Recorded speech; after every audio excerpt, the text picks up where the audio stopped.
Una vez finalizado el arco de Hueco Mundo y la batalla con Aizen, muchos suponían que no habría nada que perturbe la paz en Bleach.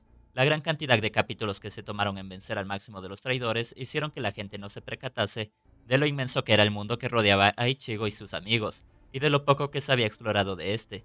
Casi desde el principio un tema había sido colocado sobre la mesa: los Quincy's, una raza que a priori parecía que lo más interesante que tendría que contar es la tragedia de su exterminio, planteando de paso una cuestionable moral en los Shinigamis, quienes más tarde se volverían los aliados y los protagonistas del anime.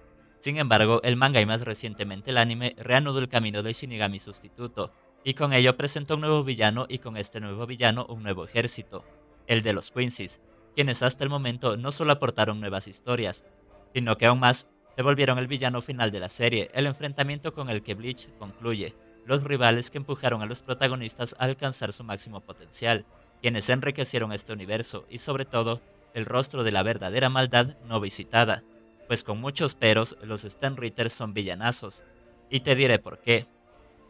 El origen de los Stenritters como armada es vasto y da cuenta de por qué son tan peligrosos, pese a que en principio estos son considerados humanos con la habilidad especial de tomar las partículas espirituales del alrededor y crear arcos de energía con estas, quienes encaran a los monstruos Hollow eliminando el alma en el proceso. Pronto debemos separarlos como otra raza, pues para empezar, todos y cada uno desciende de Yuja Baja, el cual solo puede ser definido como un dios, siendo este a su vez el hijo directo del creador de los tres mundos, el rey espiritual. No todos los Quincy's tienen el mismo potencial y no todos tienen que estar dispuestos a pelear, y aunque muchos Quincy's parecen haberse distanciado y separado en casas, Yuja Baja decide hacer un llamado, mediante guerra, y conquista a los mejores de entre estos, pues les necesita para encarar a los Shinigamis, sus enemigos milenarios. Su campaña funciona y reúne a Quincy tras Quincy. Hay un magnetismo especial en el rey. Quincy's como Yugran, el cual vio a su pueblo también caer, encuentra en servir a Yuja Baja no solo un deber, sino una bendición. Otros, como Busby, se hallan en su juego solo para acercarse a este. Pero y aunque la fidelidad religiosa es la principal fuerza de este grupo, la gran mayoría parece simplemente corresponder a su sangre, y de paso satisfacer sus propios caprichos. Estos Stenritter se separan de los Quincy's comunes una vez escogen servir a Yuja Baja, pues el rey, mediante un ritual donde estos beben su sangre, moldea una letra en sus almas, otorgándoles un nuevo y único poder relacionado a dicha letra, aunque a su vez les condena a enlazar su poder a este, lo que les vuelve reemplazables y fáciles de aprovechar. Y con todo esto, podremos entender que los Stenritter, aun siendo una vez humanos o algo cercano, se han distanciado mucho de estos y se han acercado a lo que creen es un dios. Hombres convertidos en dioses. Con la explicación sobre el origen de este grupo ya habrás entendido que el único filtro que tiene Yuja Baja para escogerles es el potencial que estos tengan. De hecho, esta es la única razón para que incluso Uryo, un abiertamente enemigo de su majestad, sea considerado para ser otro Stenritter. Y siendo este el único filtro, es increíble decir que los Stenritters son más inhumanos que los Shinigamis, dioses de la muerte, e incluso los espadas, almas egoístas devora almas. Sí, los Stenritter llegan a ser más monstruosos que estos, pues a cambio de explotar el potencial de los mejores Quincy's, Yuja Baja llena el grupo de psicópatas homicidas, criminales, seres con nula comprensión de la vida, otros sin empatía, torpes engañados y fetichistas. Y es que si uno revisa la historia de los Shinigamis e incluso de los espadas, encontrará la historia de comunidades y de individuos que han sabido alcanzar mejores oportunidades.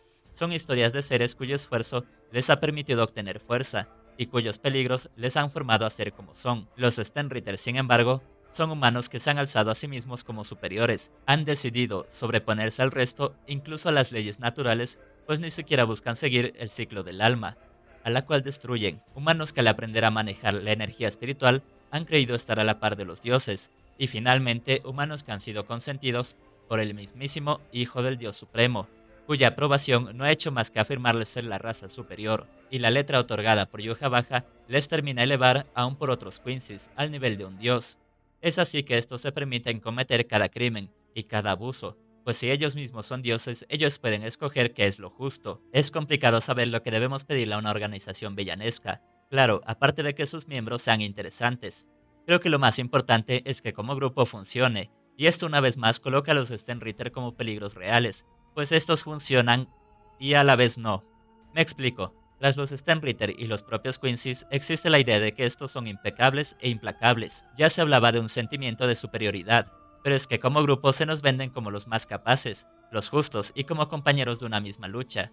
De hecho, sus uniformes blancos con capas y gorras dan la ilusión de que están bien coordinados y bien balanceados. Que se lancen al campo de batalla todos al mismo tiempo indica que trabajan bien entre sí, y el alfabeto de poderes hace pensar que existe una jerarquía y una complicidad entre ellos. Pero cuando la confrontación inicia, todo se sale de control. Toda esa imagen que quieren vender es exactamente eso, solo una imagen. Obviamente hay roces entre las personalidades de estos. Eso sí, ninguno parece querer discutir lo que está bien y lo que está mal.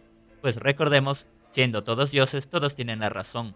Existen divisiones entre el grupo como las Bambietas, división que claro tampoco se soporta, cuyos miembros comparten el ser mujeres, y uno diría que están juntas para procurar su bienestar frente a una mayoría masculina, pero es una fachada, pues la, en principio más fuerte y líder de estas, tan pronto es derrotada, es reducida a un objeto al cual humillar. Los Stenritter lanzan ataques a donde estos alcancen, no procuran el bienestar de los suyos. Todos son individualistas. Entre la confusión, estos seres de admiración usan sus poderes contra sí, como Pepe Guadacabra, quien en términos sensibles enamora, hipnotiza a las Bambieta para hacerlas sus esposas. La organización, aunque elegante y destinada a un mismo fin, está compuesta de orígenes tan diversos, tan poco comunes, como maliciosos experimentos, máquinas y niños, que es difícil creer que sepan por lo que luchan o que se vean como iguales, pero en todo este desorden logran reducir la sociedad de almas porque después de todo, este egoísmo, este individualismo, es lo que permite al no ejército Quincy ganar usando medidas drásticas. Y tiene sentido que Yuja Baja les quiera así, pues él admiraba el salvajismo desorganizado de la primera generación del Gotei 13. Aunque claro, nunca admitiría que los Quincy son unos salvajes. Darle poder a alguien que ya es poderoso no solo mostrará quién es, sino que le permitirá hacerlo. Me has escuchado hablar sobre los Stenritter como inhumanos y enfermitos, pero claro, es necesario conocer más íntimamente a estos, al menos a los más destacados. Giselle porta la letra Z, la capacidad de convertir en zombie a quien entre en contacto con su sangre, y pese a que este poder es terrorífico, todo lo malo es solo suyo. Probablemente sea tu waifu, después de todo es juguetona, descarada y torpe, pero quitando la fachada bonita, te digo uno, y dos, recuerda cuán horrible es. Ella esclaviza y tortura a quienes convierte en zombies, y parece tener un apego sexual a estos. Uno en donde reduce a lo que antes fue humano a un objeto para humillar. Giselle indica ser necro. Hace a Bambieta, su ex aliada, un zombie al que muerde y golpea, y no tiene límites con hacerle esto mismo a cualquiera. Yugran es un fanático religioso, uno que no duda en traicionar a cualquiera. No le importa si Busby fue la única persona para él, no le importa si sus seres queridos son lastimados, y no le importa si él mismo es dejado de un lado, siempre y cuando pueda vivir para Yuja Baja. Asnod, otra muestra de que a su majestad no le importa quién recluta, el hombre cuyo poder es infundir miedo, no era sino un enfermo, su peor momento, rescatado para pelear en nombre del rey. Es un sadista que disfruta de traer las imágenes más perturbadoras y grotescas a sus enemigos. Gerard Valkyria, un guerrero cuya ambición es combatir, nada le mueve más que eso.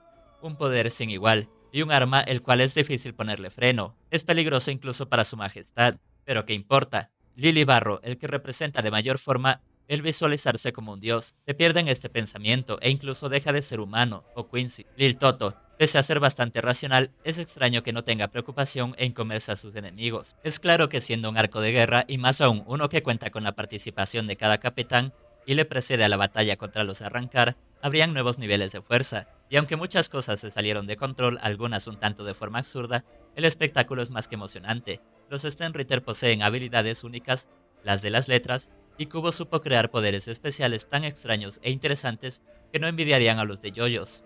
Es difícil involucrar poderes y hacks no cuantificables, pues la dinámica de la batalla se vuelve una de asesinato, es decir, no verás un intercambio de ataques, uno de golpes. Aun con ello, hubo cierto balance entre las fuerzas y resistencias, las flechas, las venas azules y estos poderes, el cual permitió disfrutar de peleas completamente diferentes. Podías ver a Kenpachi sorteando a fuerza un enemigo imposible y te lo creías, o la Guardia Real lidiando con la habilidad de envenenarte con tu sangre. Este juego de poderes dio una variedad única e inigualable, y hacer un repaso a cada uno de los Stenritter no solo es un momento agradable, sino que te permite reflexionar cuán peligroso era el grupo.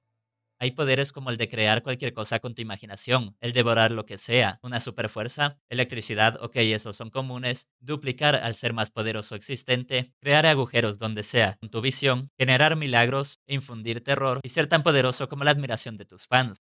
Hay algo que sí es un problema en los Stenritter como villanos finales, aunque no es tanto su culpa como si la nuestra, y es que todos esperamos que el villano final sea un tanto más poético, menos un aparecido y más un cercano al protagonista, una idea que o bien se desarrolla a lo largo de la serie o bien involucre todo lo que se ha dicho hasta el momento. Y es en esto que los Quincy's para muchos pierden bastante. Otras series, por ejemplo, ponen como villano o antagonista final a un viejo compañero cuyo crecimiento se ha dado a la par, o a un monstruo cuyo fin también sea el fin de todas las batallas. Los espadas justamente son bien recibidos porque convierten al monstruo de turno en seres racionales y no muy diferentes de los Shinigamis.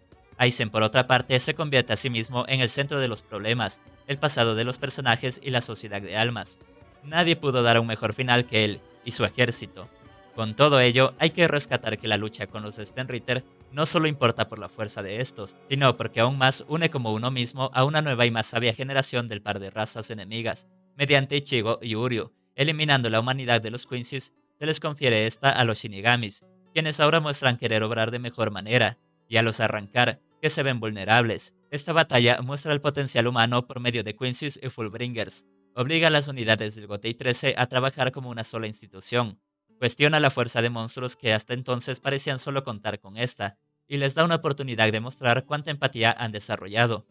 Pone en pantalla las mejores secuencias animadas y de alto impacto, y trae un tema que de hecho sí tiene más peso en Ichigo que su propia naturaleza Shinigami, su naturaleza Quincy, pues Ichigo como prota incidental simplemente pelea por su familia, y aunque su padre es alguien muy importante en esta y por tanto importa su mundo de procedencia, la serie desde un inicio dio el foco a su madre, la muerte de esta es su máxima tragedia, y con la batalla contra Yuja Baja y los Stenritter, el número uno finalmente puede acercarse a esta, a su raza, a sus conflictos, pues también son los suyos, lo que le hace entenderse, definir su identidad, terminar su batalla interna y avanzar.